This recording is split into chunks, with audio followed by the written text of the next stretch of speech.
Why does your Monday morning back pain might have nothing to do with your weekend workout?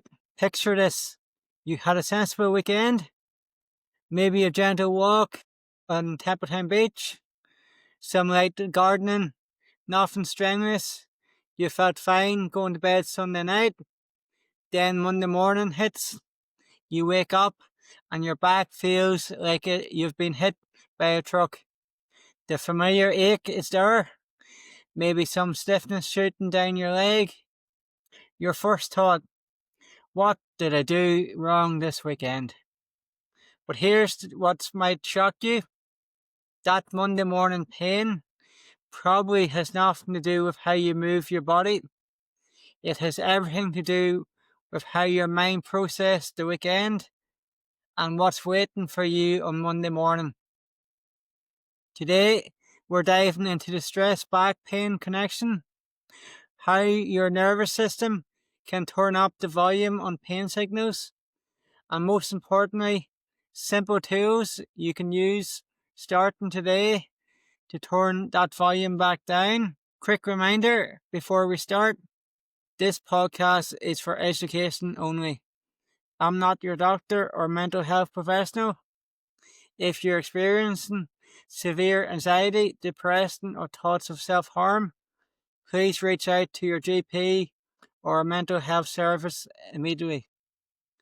For everyone else dealing with back pain that seems to flare up during stressful times, this episode will give you practical tools to understand and manage that connection. Let's start by clearing something up. Whenever I talk about stress causing back pain, I'm not saying it's all in your head. Your pain is real. Your experience is valid. What I am saying is that your brain and your back are constantly talking to each other, and sometimes that conversation gets a bit heated. Here's how it works. Your nervous system has one primary job, keeping you alive. So when it detects a threat, it doesn't care that that threat is a charging bull or a nasty email from your boss. It responds the same way. Stress hormones flood your system, your muscles tense up, your breathing gets shallow, and your pain sensitivity increases. This is called sensitisation.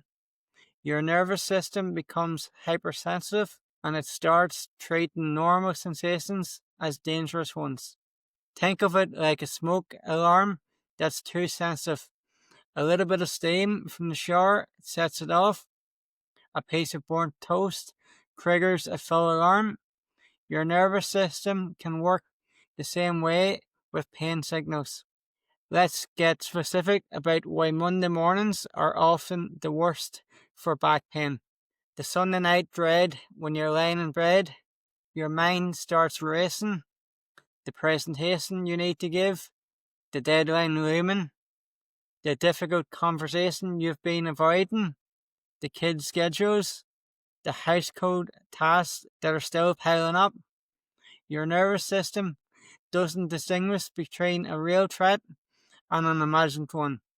It just knows that you're stressed, so it prepares for battle. Your cortisol levels spike, your muscles, especially around your neck, shoulders, and lower back, all tighten up. Your sleep quality plummets, even if you don't realize it. By Monday morning, you've spent hours in a state of physical tension. Is it any wonder your back feels awful? Here's the kicker. Poor sleep makes everything worse. Research shows that even one night of disrupted sleep can increase pain sensitivity by up to 30%. Add in work stress, family pressures, and the general chaos of modern life, and you've got a perfect storm for back pain flare-ups. Let me share a story that might sound familiar. A previous client of mine, let's call him John, came to me frustrated because his back pain seemed random. He'll have great weeks, then suddenly he'll wake up Monday morning in agony. I just can't figure out the pattern, he said. I'm careful with my exercise. I do my stretches, but every few weeks, I'm back to square one. When we dug deeper, the pattern became clear. John worked in project management. Every few weeks, he would have a major deadline approaching. Sunday nights, he'd lie awake mentally rehearsing presentations, going through worst case scenarios, feeling overwhelmed by his to-do list. He thought he was just being prepared. He didn't realize that he was winding himself up like a spring. So his back pain wasn't random at all. It was directly linked to his stress cycles. Research from pain science experts like David Handsome and Dr. John Shinaro has shown us something crucial. Chronic stress doesn't just make existing pain worse. It can actually create pain where none existed before. When you're stressed, your brain releases inflammatory chemicals. These chemicals sensitize nerve endings. They make your pain receptors more active. At the same time, stress disrupts sleep. Poor sleep prevents your body from producing natural painkillers. It also interferes with tissue repair and recovery. It's a vicious cycle. Stress creates pain. Pain creates more stress. Poor sleep amplifies both. But here's the good news. If stress can turn up the volume in pain, we can use stress management to turn it back down. Let's get practical. Here are 3 simple tools you can start using today. Tool number 1, the 4-7-8 breathing reset. When you feel stress building, or when you wake up with that morning ache, try this. Breathe in for 4 counts through your nose. Hold for 7 counts. Then breathe out for 8 counts through your mouth. Repeat this 4 times, and it activates your parasympathetic nervous system. It's like hitting the reset button on your stress response. Tool number 2 is the 10-minute walk window. Movement is medicine for both stress and back pain, but it doesn't have to be intense. A gentle 10-minute walk, especially outdoors, can reduce cortisol levels and ease muscle tension. If you're working from home, this could be a walk around Contra Village. If you're in an office, even walking up and down stairs helps. The key is regularity. It's better to do 10 minutes daily than doing an hour once a week. Tool number 3, the Sunday night boundary. This one is for all the Sunday night warriors. Create a hard boundary at 7 p.m. on Sunday. After 7, no work emails, no planning for Monday, no problem solving. Give your nervous system permission to wind down. If your mind starts racing, have a notepad by your bed, write down the worry.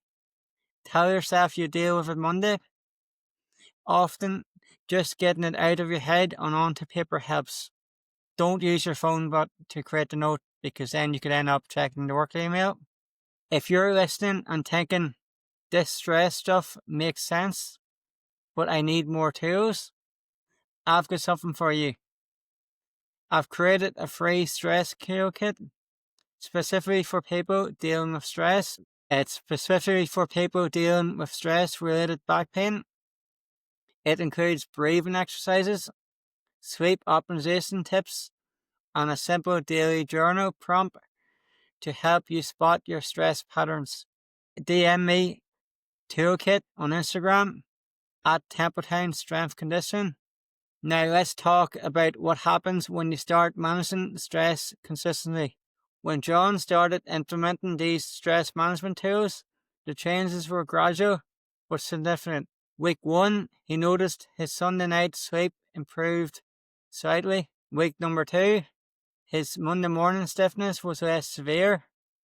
And by week 4, he had gone 3 Mondays without waking up in pain. It wasn't dramatic, he told me, but suddenly I wasn't dreading Sunday nights anymore, and my back pain became much more predictable. This is typical what I see. Stress management doesn't eliminate all back pain overnight, but it makes everything more manageable. Your flare-ups become less frequent. When they do happen, they're less severe and shorter lived. Most importantly, you start to feel more in control. Quick wins are great, but lasting change requires building resilience into your daily routine. This means regular sleep and wake up times, even on weekends. It means creating boundaries between work and personal time. It means having go-to stress management tools ready before you actually need them. It also means recognizing that some stress is inevitable. The goal isn't to eliminate stress completely, it's to change how your body responds to it. When you build this resilience, you're not just helping your back, you're improving your energy levels, your mood, your relationships, your work performance. Here's what many people miss about stress and back pain. It's not just about managing the stress itself, it's about creating an environment where your nervous system feels safe. This might mean having difficult conversations you've been avoiding, setting clearer boundaries at work, addressing relationship issues that drain your energy. Sometimes the best thing you can do for your back is to deal with the life stress that's been eating at you for months. And if you're thinking, but I can't change my job or I can't avoid family stress, you're right. But you can change how you respond to these stressors. And that's where the real power lies. Stress management tools are powerful, but sometimes you need additional support. If you're experiencing persistent anxiety, depression, or sleep problems that don't improve with basic stress management, consider talking to your GP about counseling or therapy options. There's no shame in getting professional help. In fact, addressing mental health concerns often has a dramatic positive impact on physical pain. Listen, if you're someone who's been told that your pain is stress related, you might feel frustrated, like people are minimizing your experience. Let me be clear. Stress related pain is not imaginary pain. It's not weakness. It's your nervous system doing what it thinks is best to protect you. The stress-pain connection isn't a character flaw, it's biology. And once you understand it, you can work with it instead of against it. You don't have to choose between managing stress and addressing physical causes of pain. They work together. When you address both, you get better results than tackling either one alone. If you want to break the stress-pain cycle but need a comprehensive approach, that's exactly what Backfix Coaching provides. My 5-pillar system includes stress and sleep optimization as a core component. Because we can't separate your back pain from the rest of your life, this isn't just about stress management techniques, it's about building a lifestyle that supports both physical and mental resilience. If you're ready to address stress, movement, nutrition, and sleep as an integrated system, email me at info@templetownsc.com or DM me strong on Instagram. And don't forget to grab your free stress toolkit by DMing me also. Start with the Sunday night boundary tonight. Your Monday morning self will thank you. Train smarter, not broken. And I'll speak to you in the next episode.